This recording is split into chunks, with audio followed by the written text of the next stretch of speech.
حضرت عمر بیٹھے تھے. ہمارے ہاں تو روز لوگ دلیلیں دیتے ہیں نا, کہتے ہیں حضرت صاحب آپ ٹھیک کہہ رہے ہیں پر اب کام نہیں چلتا, آپ ٹھیک کہتے ہیں پر گزارا نہیں ہوتا, اب آپ ٹھیک کہتے ہیں پر وہ دور اور تھا, یہ دور اور ہے. تو میں نے کہا نہیں, آپ کو غلطی لگ گئی ہے, وہ بھی میرے نبی کا دور تھا, یہ بھی میرے نبی کا دور ہے, جھنڈا حضور کا ہی چمک رہا ہے, آپ کو غلطی لگ گئی. اب لوگ دلائل دیتے ہیں. حضرت عمر گھر میں بیٹھے تھے تو ان کا بیٹا بھی ساتھ بیٹھا تھا, کسی مسئلے پر بات ہونے لگی. حضرت عمر نے اپنی بات کی مضبوطی میں نبی پاک علیہ السلام کا ایک فرمان سنایا. تو آپ کا صاحبزادہ کہنے لگا ابا جی وہ تو ٹھیک ہے, لیکن جب یہ لفظ اس کی زبان پہ تو حضرت عمر نے تلوار نکال لی.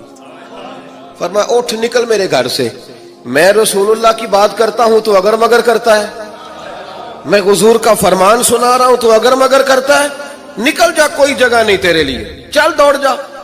جو میرے نبی پاک کا فرمان آنے کے بعد اگر مگر کرے وہ عمر کی چھت کے نیچے نہیں رہ سکتا, چل نکل. یہ کوئی بات ہے؟ پیار بھی کرتا ہے, کلمہ بھی پڑھتا ہے, اگر مگر بھی کرتا ہے. کہتا ہے نہیں جی ابھی انتظار کر رہا ہوں, دیکھ رہا ہوں, سوچ رہا ہوں. بھئی تو مسلمان ہے, اب تیرا کام ماننا ہے, تو نے عمل کرنا ہے, تو نے لے تو لا اللہ نہیں کرنا, تو نے بات مانی. حضرت عمر نے گھر سے نکال دیا. بچہ کئی دن منتیں کرتا رہا, کوئی نہیں چھٹی ملی گھر آنے کی, کوئی نہیں چھٹی ملی. وہ امیر المومنین حضرت ابو بکر صدیق کے پاس گئے, کہنے لگے ابا جی سخت ہیں, آپ کو پہلے بھی پتا ہے, میری سفارش تو کریں. تو جناب صدیق اکبر گھر آئے, کہنے لگے چل بس کر, تو سخت ہی ہو جاتا ہے, چھوڑ دے. کہنے لگے ابو بکر تمہیں پتہ ہے اس نے کیا کیا ہے؟ کہا ہاں, یہ کہتا ہے کہ حدیث میں وہی تائید ہی کرنے لگا تھا بس, لیکن نکل گیا منہ سے. کیا لفظ ہے حضرت عمر کے. فرمانے لگے ابو بکر دل پہ ہاتھ رکھ کے بتا, تیرا بیٹا ایسے کرتا تو کیا کرتا؟ جناب صدیق اکبر رو پڑے. فرمایا میرا امتحان نہ لے.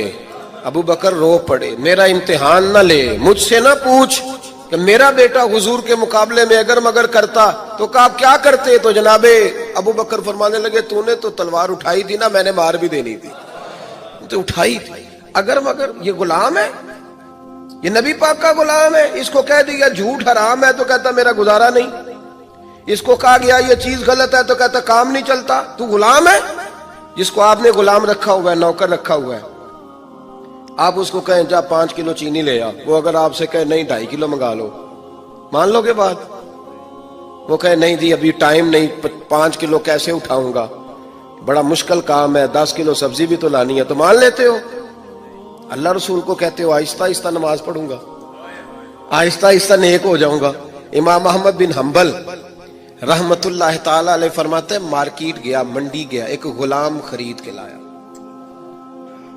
گھر لا کے میں نے اس کو پوچھا تیرا نام کیا ہے؟ کہنے لگا حضور غلاموں کا نام نہیں ہوتا, آپ کسی اور کو بھی آواز دیں گے تو میں سمجھوں گا مجھے ہی بلا رہے ہیں. آپ نے فرمایا تو کھائے گا کیا؟ کہنے لگا حضور غلاموں کے نخرے نہیں ہوتے. امام صاحب فرماتے ہیں مجھے وجد ہو گیا اس کی باتوں سے, میرا وجود کے رونگٹے کھڑے ہو گئے. میں نے تیسرا سوال پوچھا, میں نے کہا تو یہ کمرے ہیں حجرے کوئی پسند کر لے, کہاں رہے گا؟ کہتے ہیں وہ رو پڑا, میرے پاس آ گیا. کہنے لگا حضور مجھے غلام ہی رہنے دیں, میری عادتیں نہ خراب کریں.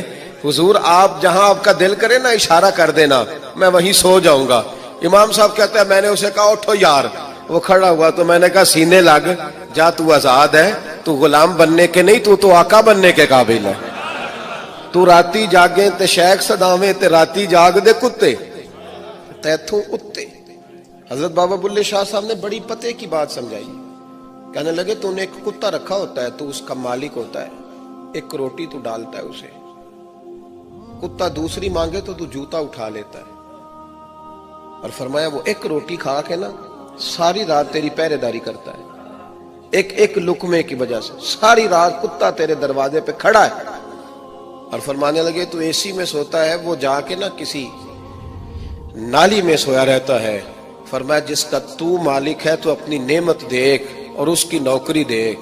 اب یہ دیکھ جو تیرا مالک ہے اس کی نعمتیں کتنی ہیں اور تیری نوکری کتنی ہے, یہ ذرا غور کر. فرمانے لگے راتی جاگیں تے شیخ صداویں, راتی جاگ دے کتے تیتھوں اتے, مالک دا در مول نہیں چھڈ دے, پاویں مارو 100 جتے تیتھوں اتے.